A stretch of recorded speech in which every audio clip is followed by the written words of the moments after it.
¿Qué es el tejido óseo? Un tejido es una agrupación de células que actúan de forma coordinada y tienen ciertas características en común. Óseo, por su parte, es lo que está relacionado a los huesos. Se denomina tejido óseo a un conjunto de células con extensas prolongaciones y materia orgánica que presenta sales de calcio. Este elemento es el que le otorga rigidez y resistencia a los huesos. Asimismo, el tejido óseo está considerado como el encargado de darle el sostén a los animales vertebrados y también conseguir protegerles. El tejido óseo forma parte del tejido conectivo especializado. Cabe destacar que la noción de tejido conectivo refiere a los tejidos que le brindan sostén al organismo y que posibilitan la integración a sus diferentes sistemas. El tejido óseo se encuentra en todos los huesos de los seres vivos, es decir, está distribuido por todo el cuerpo. El tejido compacto o denso se encuentra en la capa exterior de los huesos y en ramificaciones de los huesos largos. Este tejido compone la diáfisis.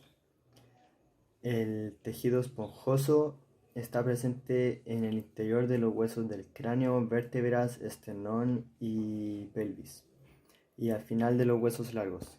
Este tipo de tejido compone la epífisis. A continuación les voy a presentar las funciones básicas del tejido óseo, en el cual encontramos el soporte. Los huesos proveen un cuadro rígido de soporte para los músculos y tejidos blandos. Protección. Los huesos forman varias cavidades que protegen los órganos internos de posible traumatismo. Por ejemplo, el cráneo protege el cerebro frente a los golpes. La caja torácica, formada por costillas y esternón, protege los pulmones y el corazón. El movimiento. Músculos que se insertan en los huesos a través de los tendones y su contracción sincronizada se produce el movimiento. Homeostasis mineral. El tejido óseo almacena una serie de minerales, especialmente calcio y fósforo, necesarios para la contracción muscular y otras muchas funciones. Cuando son necesarios, el hueso libera dichos minerales en la sangre que los distribuye a otras partes del organismo. Producción de células sanguíneas. Dentro de las cavidades situadas en ciertos huesos, un tejido conectivo denominado médula ósea roja produce células sanguíneas rojas o hematías mediante el proceso denominado hematopoiesis. Almacén de grasas de reserva. La médula amarilla consiste principalmente en adipocritos con unos pocos hematíes dispersos. Es importante reserva de energía química. La estructura. Estructuralmente el esqueleto consiste en unos 200 huesos formados por el tejido óseo, como el cartílago, médula ósea, entre otras. Por ejemplo, tenemos la estructura de un hueso largo, el diáfisis, epífisis y metáfisis. En la imagen siguiente se ven las partes específicas en qué lugar se sitúan. El diáfisis es la parte alargada del hueso, mientras que la epífisis es son las terminaciones del hueso, y la metáfisis es la unión entre el diáfisis y la epífisis. En la siguiente diapositiva podemos ver el cartílago articular, que es una capa que recubre la epífisis, donde el hueso se articula con otro hueso. En el periósteo, que es una membrana que rodea la superficie del hueso, no cubierta por los cartílagos, además que tiene dos capas, la exterior, que contiene los vasos sanguíneos, la capa osteogénica, que contiene células óseas.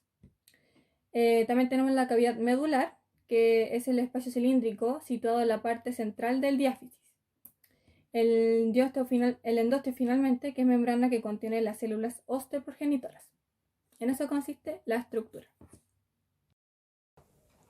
Células osteoprogenitoras.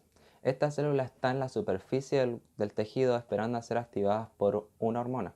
El osteoblasto es el responsable de crear la matriz del hueso, que está conformado por hidroxiapatitas, y este está compuesto por fosfato y calcio.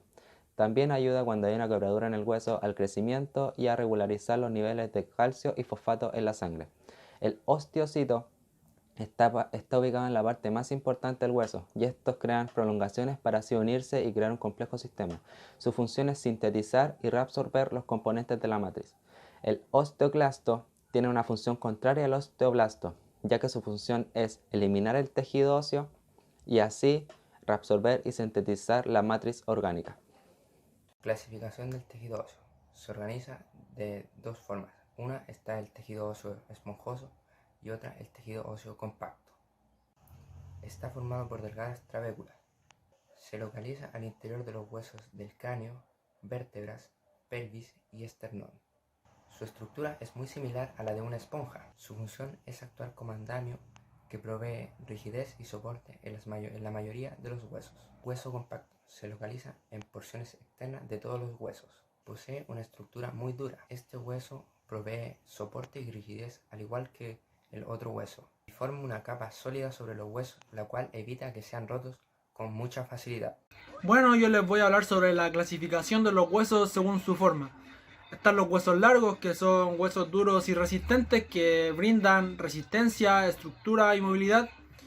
Un ejemplo de esto es la tibia. Están los huesos cortos, que son huesos esponjosos que localizados en manos y pies. Un ejemplo de esto es la rótula. Están los huesos planos, que están compuestos de una capa de hueso esponjoso entre dos capas de huesos compactos. Un ejemplo de esto son las costillas. Y están los huesos irregulares, que por su forma no se pueden clasificar como otro tipo, por ejemplo las vértebras. Osteoporosis, disminución de la masa ósea, así como el deterioro de la estructura del hueso, causa fragilidad y aumenta el riesgo de fractura. Enfermedad de Bayer, trastorno progresivo caracterizado por la pérdida de masa ósea. El organismo intenta compensar mediante la regeneración acelerada del nuevo tejido óseo. Se producen alteraciones estructurales que conducen a deformidades y dolor y fractura. Tumores óseos pueden ser primarios o resultado de una metástasis. Cursan la destrucción de masa ósea, aunque en algunos casos de metástasis puede aumentar la formación de huesos.